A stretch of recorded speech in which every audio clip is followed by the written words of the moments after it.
શેઠની સ્કોર્પિયો લઈને મોતરૂપી યમરાજ બન્યો. સુરતમાં બાઇક સવાર યુવકને કચડી મોતને ઘાટ ઉતારનાર 22 વર્ષીય યુવકની ધરપકડ.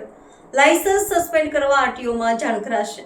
સુરતમાં જહાંગીરપુરા કેનાલ રોડ ઉપર બેફામ સ્કોર્પિયો કારે બાઇક સવાર બેને અડફેટે લીધા હતા, જેમાં બાઇક ઉપર પાછળ બેસેલા યુવકના માથા પરથી ટાયર ફરી વળતા ખોપડી ફાટી જતા સ્થળ ઉપર જ કમકમાટીભર્યું મોત નીપજ્યું હતું, જ્યારે બાઇક ચાલકને ઇજાઓ પહોંચતા હોસ્પિટલ ખસેડવામાં આવ્યો હતો. પોલીસે 22 વર્ષીય કારના ચાલકની ધરપકડ કરી હતી. શેઠની કાર લઈને યુવક જઈ રહ્યો હતો ત્યારે અકસ્માત સર્જ્યો હતો અને એકનો ભોગ લીધો હતો. જહાંગીરપુરા પોલીસ દ્વારા યુવકના લાયસન્સ સસ્પેન્ડ કરવા માટે આરટીઓમાં જાણ કરવામાં આવશે.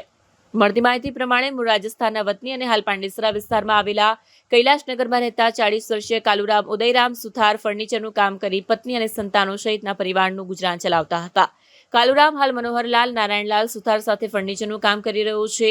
મનોહરલાલ અને કાલુરામ બંને બાઇક પર બીઆર પાર્ક સોસાયટીમાં ફર્નિચરનું કામ હોવાથી બાઇક લઈને નીકળ્યા હતા.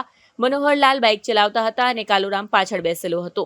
જહાંગીરપુરા વિસ્તારમાં આવેલા કેનાલ રોડ ખાતે વાસુપૂજ્ય રેસિડેન્સી સામે રોડ ઉપર પસાર થઈ રહ્યા હતા. તે દરમિયાન પાછળથી સ્કોર્પિયો કાર GJ05 RX 7745 બેદરકારીપૂર્વક ચલાવી બાઇકને પાછળથી ટક્કર મારી અકસ્માત સર્જ્યો હતો. અકસ્માતના પગલે 108 એમ્બ્યુલન્સને જાણ કરવામાં આવી હતી. ઇજાગ્રસ્ત મનોહરલાલને સારવાર માટે ખસેડવામાં આવ્યો હતો. સાથે જ જહાંગીરપુરા પોલીસ પણ દોડી આવી હતી. પોલીસે સ્કોર્પિયો કારના ચાલક 22 વર્ષીય નયનકુમાર નાગજીભાઈ ભરવાડની સામે કાયદેસરની કાર્યવાહી હાથ ધરી છે.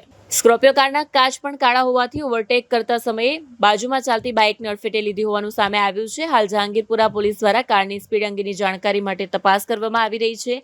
આ સાથે જ આરટીઓ દ્વારા નિરીક્ષણ પણ કરવામાં આવશે, જ્યારે કાર ચાલક નયનકુમારનું લાયસન્સ પણ સસ્પેન્ડ કરવા અંગે આરટીઓમાં જાણ કરવામાં આવશે. આ સાથે જ કારના કાળા કાટને લઈને પણ કાર્યવાહી કરવામાં આવે તેવી શક્યતાઓ રહેલી છે.